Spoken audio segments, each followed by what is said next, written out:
بسم الله الرحمن الرحیم. فروکش می کند غم در نهادم، فروکش می کند غم در نهادم. تبسم می رسد اما بدادم.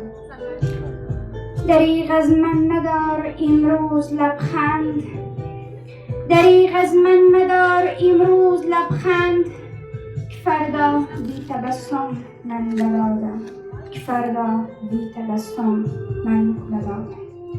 با عرض سلام و خسته نباشید دارم خدمت اساتید گرامی و شما دانش‌آموزان عزیز. اینجا نایب پرستو محمدی شعر را که به این مناسب تهیه نموده‌ام میخواهم بخوانم.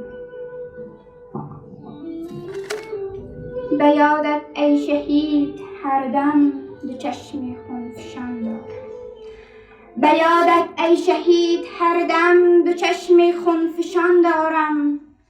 و غمگین و بس پژمرده هم روح و روان دارم.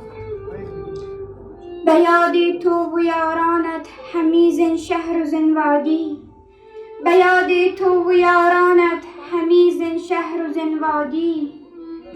میان سینه ام درد و فغانی در نهان دارم. کسی رازم نمیداند و مشقم هم نمیخواند، کسی رازم نمیداند و مشقم هم نمیخواند. که تا بیند ز بس اندوه قد همچون کمان دارم. هزارستانم ای جانان که افتادم در این محنت، هزارستانم ای جانان که افتادم در این محنت. کجا ماندم که بینم شوکت خود را عیان دارم. در آغوش زمین خود هزاران لاله رنگین، در آغوش زمین خود هزاران لاله رنگین. و مانند تبسم اندر اینجا در میان دارم.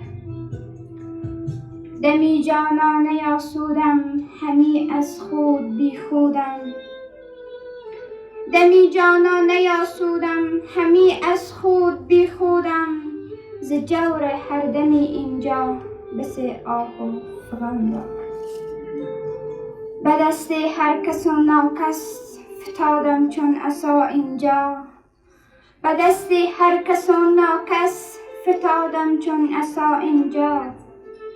ز بس محنت در این عالم نه در بازو توان دارم.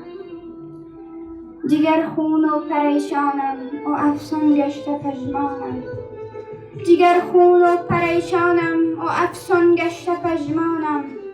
غبار اندر گریبانم دو صد رنج از جهان دارم.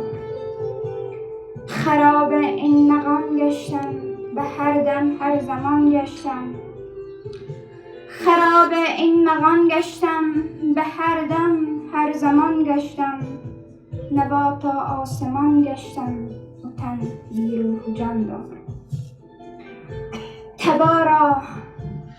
تبارا این سخن برگو ز اعماق وجود خویش، تبارا این سخن برگو ز اعماق وجود خویش.